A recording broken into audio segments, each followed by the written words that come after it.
Extinção Geek chegando! Tudo formando com vocês aí? Olá, meus instintos de plantão! Bora para mais uma análise nostálgica e misteriosa? Se você cresceu entre o final da década de 90 e o início dos anos 2000, você viveu nas trincheiras da maior guerra cultural da história da televisão e dos videogames.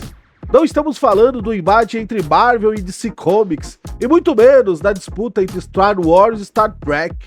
Estamos falando de uma verdadeira batalha campal, que dividiu escolas, monopolizou os debates nos recreios, inovou uma mescla de animes com monstrinhos fofinhos e definiu a programação das saudosas manhãs da TV aberta.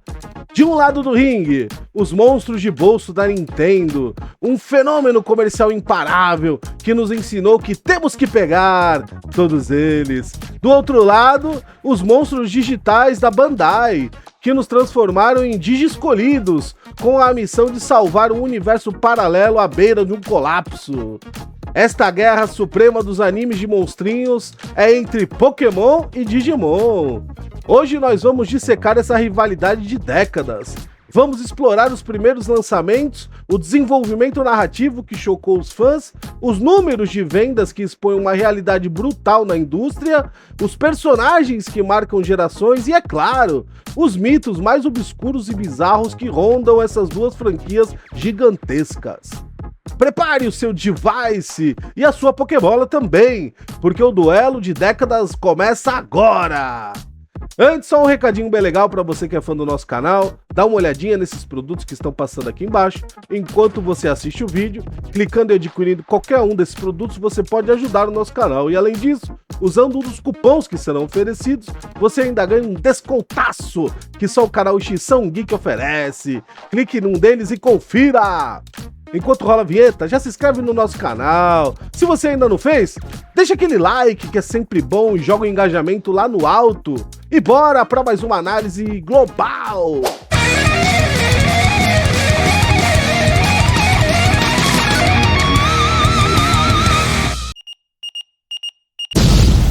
Para entender essa rivalidade, precisamos voltar ao ponto de ignição. A gênese de Pokémon não aconteceu em um estádio de animação luxuoso, mas na floresta de Mashida, em Tóquio. Satoshi Tajiri, o criador da franquia, era um garoto fascinado por colecionar insetos. Essa paixão de infância, combinada com a visão de Shigeru Miyamoto da Nintendo, resultou na fundação do Game Freak. Após 6 longos anos de um desenvolvimento tortuoso que quase levou a empresa à falência, o mundo conheceu Pokémon Red e Green, lá no Japão. Eles foram lançados no histórico dia 27 de fevereiro de 1996. O conceito era revolucionário para a época. Um RPG de monstrinhos com formatos super criativos e fofinhos, onde os inimigos se tornavam seus aliados, permitindo trocas físicas através de cabo Link do Game Boy. A indústria dos brinquedos estava em chamas, e a gigante Bandai não ficaria assistindo do banco de reservas. Ainda em 1996, eles lançaram o Tamagotchi, você lembra? Ele era um amiguinho tipo monstrinho, só que digital, que você precisava cuidar dele, precisava alimentar, dar remédio, dar atenção para ele.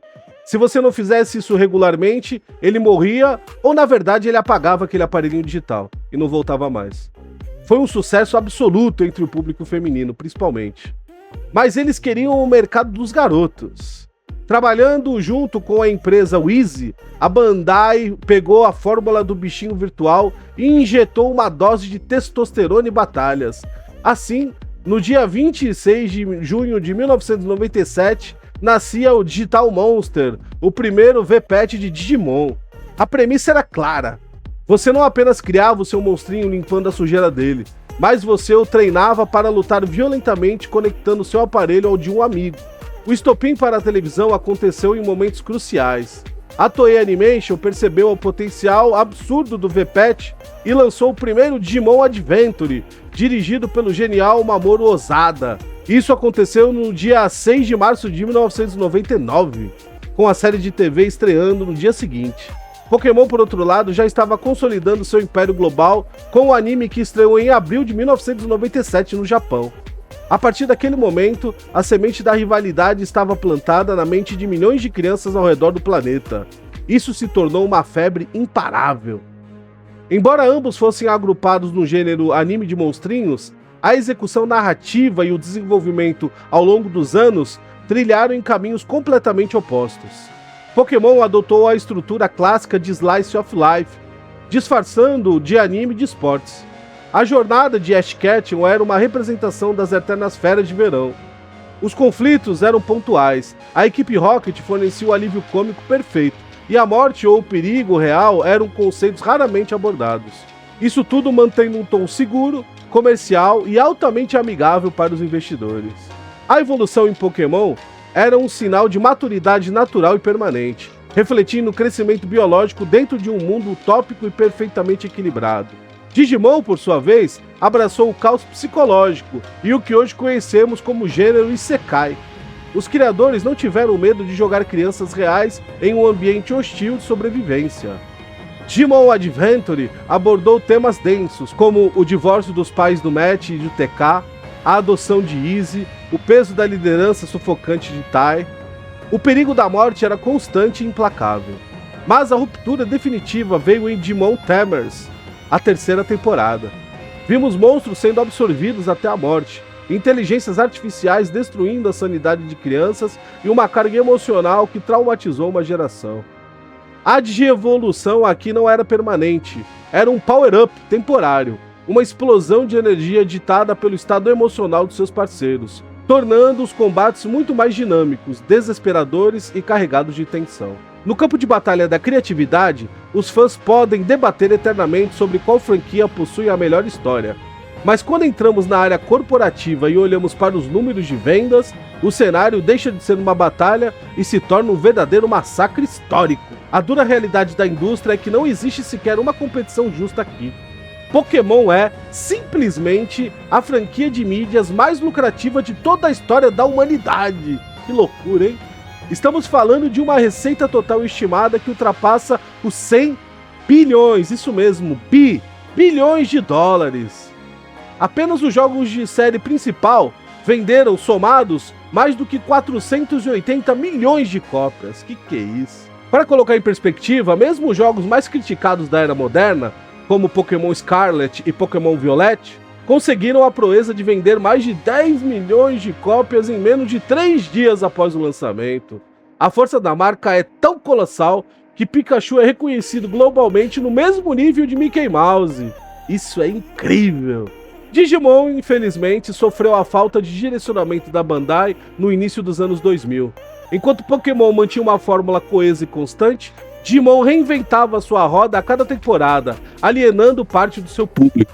Nos videogames, a franquia sobreviveu através de um nicho extremamente fiel. Títulos fantásticos e aclamados pelas críticas como Digimon Store, Cyber Sleuth e Hacker's Memory levaram entre 4 e 5 anos para atingir a marca de 1,5 milhão de cópias vendidas mundialmente. É uma vitória expressiva para jogos do nicho, mais uma gota no oceano comparada ao titã da Nintendo.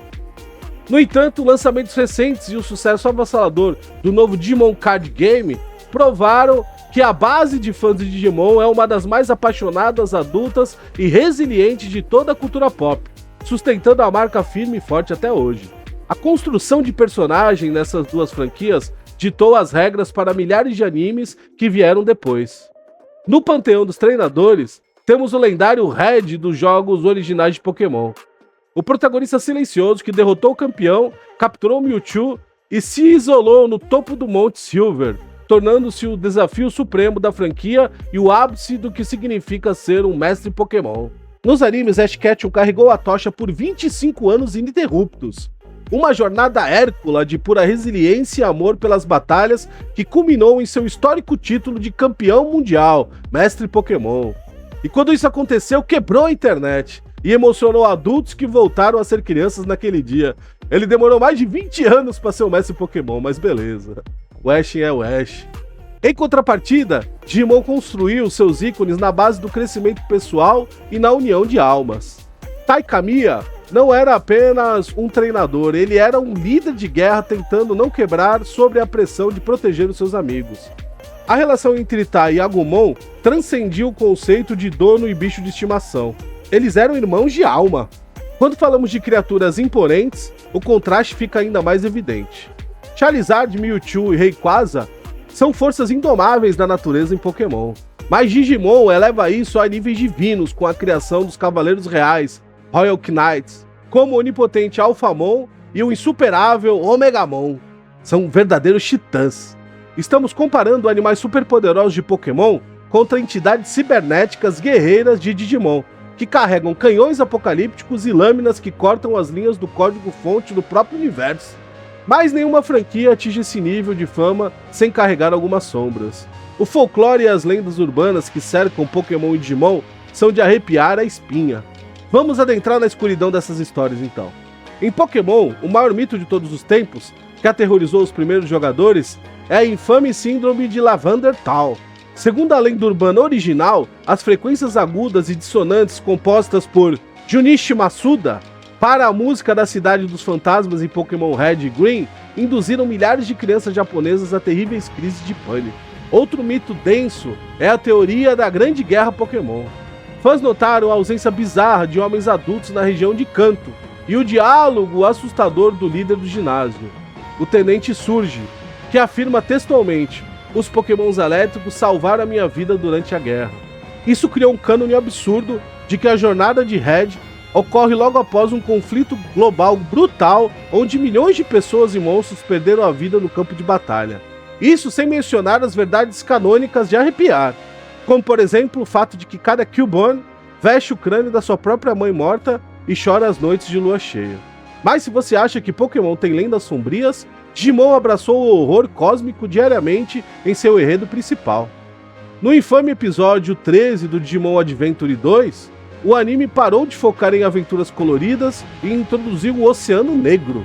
O roteiro desse episódio descartou o shonen básico e buscou inspiração direta nas obras de terror de H.P. Lovecraft. A personagem Carrie é puxada para uma dimensão alternativa e depressiva, cercada por criaturas conhecidas como Deep Ones. Essas criaturas queriam usá-la como uma rainha para a reprodução. É isso, hein? A entidade governante desse mar era Dagomon, uma representação literal da divindade cósmica Lovecraftiana Dagon. O episódio terminava sem resolução, deixando uma sensação de desconforto absoluto, um mito dentro do próprio cânone da Toei Animation. A grande verdade sobre o duelo de décadas entre Pokémon e Digimon é que essa guerra foi essencial para moldar o caráter de quem consumia a cultura pop. Pokémon venceu a Guerra Fria do comércio. Transformou-se em um pilar inabalável do capitalismo, vendendo pelúcias, cartas, filmes e jogos numa escala que desafia a compreensão matemática. Eles dominaram a fórmula da captura, da competição mundial VGC e da criação de mascotes infalíveis. No entanto, Digimon, com roteiros complexos, desenvolvimento de personagens profundos, ameaças baseadas em apocalipses virtuais, hackers e dilemas morais, os monstros da Bandai não nos ensinaram apenas a lutar. Eles nos ensinaram sobre luto, amizade verdadeira, superação de traumas familiares e sobre o peso cruel de tomar decisões em momentos impossíveis. Enquanto Pokémon nos dava um refúgio seguro para relaxar depois da escola, Digimon nos preparava para a dureza e a complexidade do mundo real e adulto. No final das contas, quem venceu esse duelo monumental fomos nós, os fãs, que tivemos o privilégio absoluto de crescer assistindo a essa rivalidade explodir na tela das nossas televisões.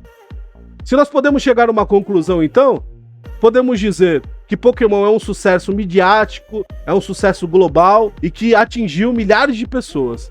E Digimon é um sucesso de literatura, de profundidade, de história, onde você consegue imergir dentro desse mundo Digimon. Os dois são top demais, essa é a verdade.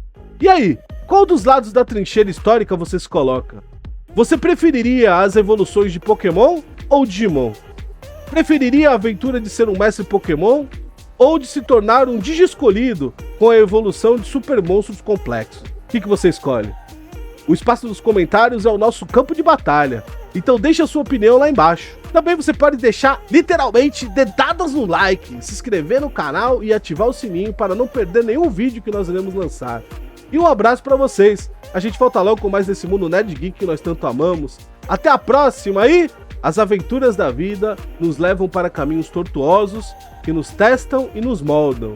Isso se chama experiência. Fui! Bye, bye!